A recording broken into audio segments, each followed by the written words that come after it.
Baik, Assalamualaikum warahmatullahi wabarakatuh. Alhamdulillah, puja dan syukur kita senantiasa panjatkan kepada Allah Subhanahu wa Ta'ala. Sampai pada hari ini kita masih bisa diberikan kesehatan, kita diberikan kelayakan, kita diberikan kesempatan untuk beramal soleh, insya Allah. Dan terutama kita diberikan keimanan. Dan keimanan ini adalah sesuatu yang paling berharga bagi kita semuanya sebagai seorang muslim. Walaupun tentunya kita bertambah berat ya pada hari ini, bertambah besar, bertambah lebar. Ya inilah konsekuensi daripada di rumah aja ya, daripada lockdown. Kalau istri sudah masak itu rasanya akan sangat sulit untuk bisa menolak masakan istri. Dan itu adalah sesuatu yang lumrah ya, saya pikir sesuatu yang biasa. Nah, hari ini teman-teman sekalian, saya akan live dalam waktu kurang lebih 20 menit. Kenapa? Karena coba ini adalah live sekaligus ngerekam di saat yang sama. Dan kita berharap ada kebaikan daripada rekaman ini yang nanti bisa di-share kepada teman-teman yang lain. Seperti janji saya coba akan share tentang, sebelum tanya jawab ya teman-teman sekalian, saya akan coba share tentang mencari pasangan ya. Jadi sesuatu yang sangat sering ditanya oleh teman-teman sekalian.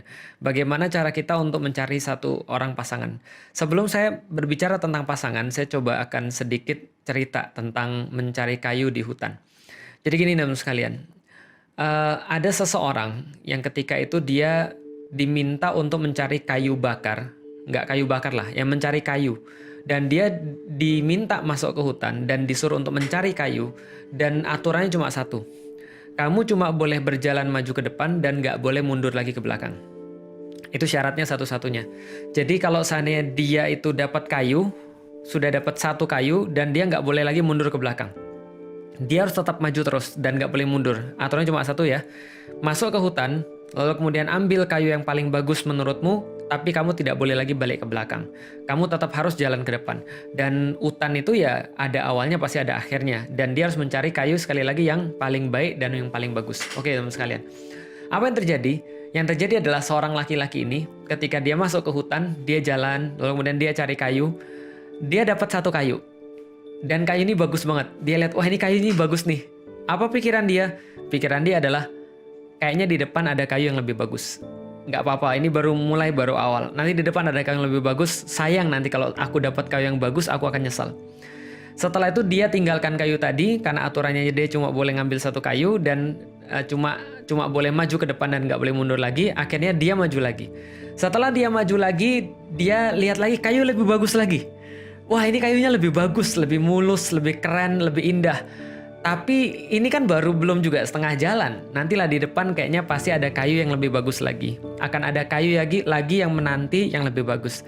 Akhirnya dia tetap maju lagi. Dan benar, pertengahan jalan dia temukan kayu yang lebih bagus lagi. Bentuknya lebih bagus, lebih cerah warnanya. Lalu kemudian secara kekerasan lebih keras daripada kayu yang di awal-awal tadi. Maka dia bilang, wah aku dapat kayu ini, apa aku ambil aja ya?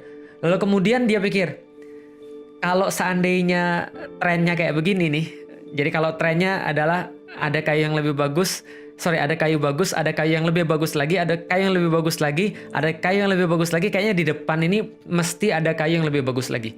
Dan ternyata betul, dia dapat kayu yang lebih bagus. Dan dia berharap di depan dia akan mendapatkan kayu yang lebih bagus lagi, dia tinggalin kayu yang tadi, akhirnya dia jalan lagi, tanpa terasa dia sudah hampir sampai ke ujung. Lalu kemudian dia dapat satu kayu, ternyata kayunya nggak sebagus yang dia temukan di tengah tadi.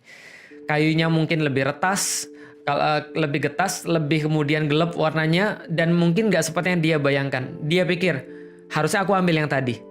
Tapi nggak apa-apa, daripada aku ambil yang ini downgrade. Lebih baik aku cari yang di depan lagi. Akhirnya dia cari yang di depan lagi, dia dapat kayu yang bagus lagi, dan dia bilang, tapi ini bagus sih, tapi nggak sebagus yang di tengah. Aku akan cari, kalau aku yang dapat di tengah, aku akan langsung untuk ambil, lalu kemudian keluar daripada hutan ini. Dia tinggalin lagi dan dia jalan. Terus menerus begitu, ternyata apa yang terjadi? Sampai dia keluar daripada hutan tadi, dia tidak mendapatkan kayu satupun yang dia bisa bawa ke rumahnya. Ini kayak apa sih? Ini kayak orang yang ketika dia mau nikah, tapi dia nggak ngerti kenapa dia mau nikah. Ini yang saya maksud dengan orang-orang yang nggak ngerti tujuan dia nikah itu apa. Karena itulah dia bingung, karena itulah dia mungkin berada dalam satu dalam satu keadaan di mana dia ini iya nggak ya? Aku harus nggak nih? Ini terima nggak ya? Ini ditolak atau nggak nih? Atau seperti apa nih? Ini yang saya bilang orang yang kayak ibarat nyari kayu dan dia terus-menerus berpikir nanti di depan ada yang lebih baik. Nanti di depan ada yang lebih baik. Nanti di depan dia pikir di belakang coba aku ambil. Hidupnya akan penuh dengan penyesalan dan hidupnya akan penuh dengan harapan-harapan yang nggak pasti. Karena manusia itu senantiasa berada di antara dua. Antara harapan dan antara penyesalan. Nah, bagaimana supaya kita ini tetap punya harapan? Dan harapan kita tuh tidak panjang angan-angan, tidak masuk ke sana. Dan bagaimana caranya agar kita tuh tidak menyesal? Nah, ini ceritanya.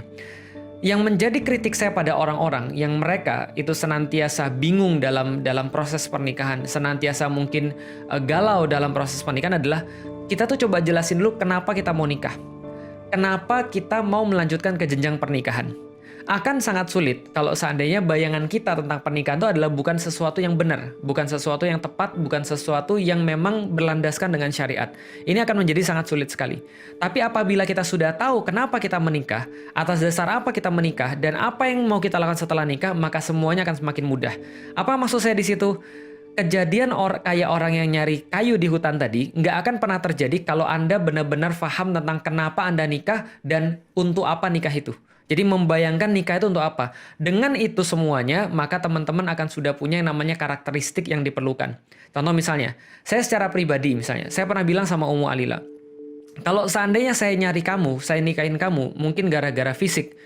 Mungkin sekarang saya akan menyesal. Kenapa? Akan banyak fisik yang lebih baik daripada istri kita. Kenapa bisa begitu? Ya rumput tetangga senantiasa lebih hijau. Karena yang namanya cantik itu kan bukan hanya berdasarkan fisik, tapi berdasarkan perasaan, berdasarkan penasaran dan seterusnya. Akan ada yang lebih baik, akan ada yang lebih bagus. Kalau saya nikahi dia karena fisik, mungkin saya sekarang merasa menyesal. Lalu kemudian berpikir, kenapa saya nggak sama ini aja ya? Coba dulu saya belum menikah, mungkin saya bisa sama ini. Kenapa? Karena dia nggak punya karakteristik yang dia inginkan. Dia nggak punya orang yang dia jadikan sebagai standar ketika dia mau nikah. Apa keinginan dia ketika nikah? Saya nikah sama istri saya bukan karena itu semua.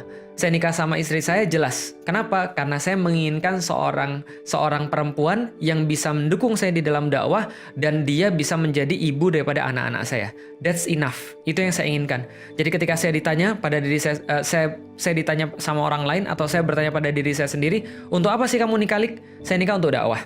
Maka yang saya perlukan untuk dakwah adalah satu, orang yang mau mendukung saya di dalam dakwah saya. Dua, orang yang bisa mengurusi anak-anak saya yang kelak nanti akan meneruskan langkah-langkah dakwah saya. Ini yang saya perlukan dan ini yang saya cari. Maka ketika saya cari, lalu kemudian saya lihat, ada orang yang cantik. Ada orang yang kemudian sangat playful. Ada orang yang sangat-sangat, ya pokoknya seksi misalnya, taruhlah, dan segala macam. Saya bilang dalam diri saya pengen dengan orang kayak begini, seksi, playful, putih, lalu kemudian hidupnya main-main, kaya dan segala macamnya. Taruhlah misalnya ada yang kayak gitu yang mau sama saya, taruhlah gitu kan ya. Tapi saya pikir, iya ini kalau untuk diajak main ya mungkin iya, kalau untuk diajak pacaran mungkin iya. Tapi yang saya perlukan kan bukan pacaran. Yang saya perlukan adalah ibu daripada anak-anak saya. Maka yang saya cari apa? Yang saya cari adalah orang-orang yang keibuan, yang punya rasa feminitas yang tinggi, rasa keibuan yang tinggi. Saya bisa bayangin dia ketika jadi ibu daripada anak-anak saya. Maka kemudian saya nikahi istri saya yang sekarang, Ummu Alila, karena saya punya standar seperti apa kehidupan saya ke depan. Apa yang saya cari ke depan. Ketika saya cari ke depan adalah orang-orang kayak begini, maka saya nggak perlu yang lain selain apa yang saya perlukan. Adapun kalau saya dapat yang cantik, yaitu adalah bonus. Ya kan laki-laki pasti nyari yang cenderung dong. Dan yang cenderung itu kan termasuk secara wajah. Maka ketika saya ngelihat dia saya demen, saya ngelihat dia saya tenang, saya ngelihat dia saya senang, itu cukup bagi saya. Sakinah bagi saya selesai. Saya nggak perlu lagi yang lain. Contoh misalnya tingkat keputihan segini, ya nggak perlu. Makanya istri saya nggak putih. Dan bagi saya nggak ada masalah. Dan saya nggak pernah menyesali sampai hari ini ketika nggak milih istri yang putih. Kenapa? Karena saya nggak mau jadi seperti orang yang disuruh nyari kayu di hutan, lalu kemudian dia maju terus untuk mengharapkan yang lebih baik, lalu kemudian di ujung dia berakhir dengan penyesalan. Dan ini banyak yang terjadi pada zaman sekarang. Seperti apa zaman sekarang yang terjadi? Nah, coba lihat teman sekalian. Ada orang-orang yang kadang-kadang ya, ketika misalnya contoh, ada seseorang yang datang pada dia, atau ada seseorang yang mengkhitbah dia, taruhlah dia seorang perempuan misalnya. Dia merasa, aku nggak mau, kenapa? Karena aku sudah suka dengan seseorang misalnya. Aku cuma suka sama si dia, dan aku mau dia untuk menjadi kemudian pasangan saya. Pertanyaan saya, untuk apa Anda menikah? Kenapa Anda nikah? Kenapa Anda harus kemudian mengalami jenjang pernikahan? Kalau untuk, ya ini karena dakwah, kenapa harus sama dia? Oh, karena dia memiliki kemudian kemampuan dengan Al-Quran. Kalau yang lain juga punya kemampuan Al-Quran misalnya, apakah kita mau? Enggak, aku cuma maunya sama dia. Nah, ini berarti nafsu. Ini berarti bukan pertimbangan syariat. Bukan kemudian dia menginginkan satu fase yang berbeda untuk ketaatan kepada Allah. Ketaatan ini adalah seharusnya menjadi pertimbangan paling utama ketika seseorang mau menikah. Maka kadang-kadang ketika ada seorang akhwat nanya pada saya, Ustaz, kapan kita harus menerima seseorang? Kapan kita harus menolak seseorang? Kita harus menerima seseorang ya kalau dia sudah memenuhi standar yang kita perlukan untuk masa depan. Kalau memang cuma untuk dakwah, memang semuanya untuk lillahi ta'ala, maka ketika datang seorang laki-laki yang baik dan dia sudah punya komitmen di dalam dakwah, sudah punya komitmen dalam ketaatan pada Allah, ya sudah nikahlah. Kan nggak perlu harus ideal. Nggak semua yang kita inginkan harus jadi nyata. Nggak semua yang kita mau harus kemudian terrealisasi. Tapi yang harus terrealisasi adalah apa yang kita niatkan di jalan Allah. Karena pernikahan adalah sebagai sebuah ibadah. Nah, jadi teman-teman sekalian, apa yang menjadi kesimpulannya? Teman-teman harus tahu dulu nikah ini untuk apa. Kalau teman-teman tahu nikah ini untuk apa, teman-teman tahu apa yang harus dilakukan setelah nikah, teman-teman tahu setelah nikah mau ngapain, maka tidak pernah akan ada kebingungan dalam menentukan siapa pasangan kita. Begitupun juga dengan seorang laki-laki. Ketika laki-laki itu tahu persis kenapa dia nikah, maka dia akan lepas daripada pertanyaan-pertanyaan yang nggak penting yang seringkali ditanyakan kepada saya. Ustadz, saya suka dengan seseorang, saya mau ngajak dia nikah, tapi dia non-muslim, gimana Ustadz? Ya tergantung antum nikahnya untuk apa. Antum nikahnya itu tujuannya apa? Ustaz, saya mau nikah Ustaz, tapi mohon maaf Ustaz, gimana kalau seandainya dia bukan satu etnis dengan saya? Dia orang Sunda Ustaz, sedangkan saya orang Padang. Emang terus kenapa? Yang kamu nikahnya karena apa dulu gitu kan ya? Ustaz, mohon maaf Ustaz, saya mau nikah sama dia Ustaz. Tapi gimana Ustaz? Kalau seandainya saya tuh pengennya yang seksi. Nah, ini balik lagi. Jadi antum tuh nikah untuk apa? Kalau orang nikah itu untuk Allah, maka pertimbangannya akan disesuaikan dengan itu. Kalau saya pengen pergi ke Turki, maka saya cari tiket ke Turki. Kalau saya pengen pergi ke Bandung, saya nggak usah beli tiket pesawat. Kalau saya pengen pergi ke Surabaya, saya akan cari tiket pesawat, tapi bukan pesawat internasional. Maka apapun yang akan kita lakukan, kriteria kita dalam dan memilih seorang pasangan sangat tergantung dengan bagaimana kehidupan yang kita inginkan pasca nikah. Ini yang paling penting di dalam pernikahan. Dan ini yang paling sering juga dilewatkan sama orang. Tanpa kita sadari, walaupun seolah-olah kita merasa kita sudah ngaji, kita merasa kita sudah punya pandangan islami, kita merasa kita sudah orang dakwah, tapi kadang-kadang apapun yang kita putuskan itu ternyata tidak berdasarkan apa yang dakwah perlukan, tapi berdasarkan mungkin hawa nafsu kita. Karena itulah kita seringkali memilih dalam arti kemudian kalau nggak sama dia kita nggak mau. Padahal ya emang harus begitu? Kan enggak. Maka ada orang yang bilang, Ustaz, gimana kalau seandainya saya mau sama seseorang, dia nggak mau sama saya? Ya gampang, antum pergi aja naik ke pohon kelapa, lalu dari sana ngapain Ustaz, loncat? Enggak. Dari sana antum lihat masih banyak laki-laki yang lain, masih banyak perempuan-perempuan yang lain. Kan nggak harus dia. Harus dia itu adalah pandangan yang salah. Suatu waktu ada teman saya mau nikah. Ketika teman saya mau nikah, lalu kemudian dia suka dengan seorang akhwat, dia mengkhidbah akhwat tadi, kemudian akhwat tadi menolak. Lalu kemudian teman saya ini stres, depresi. Lah kenapa? Karena dia sudah membayangkan hidup dia sama akhwat yang tadi. Akhwat ini keren, akhwat ini cantik, akhwat ini cerah kulitnya.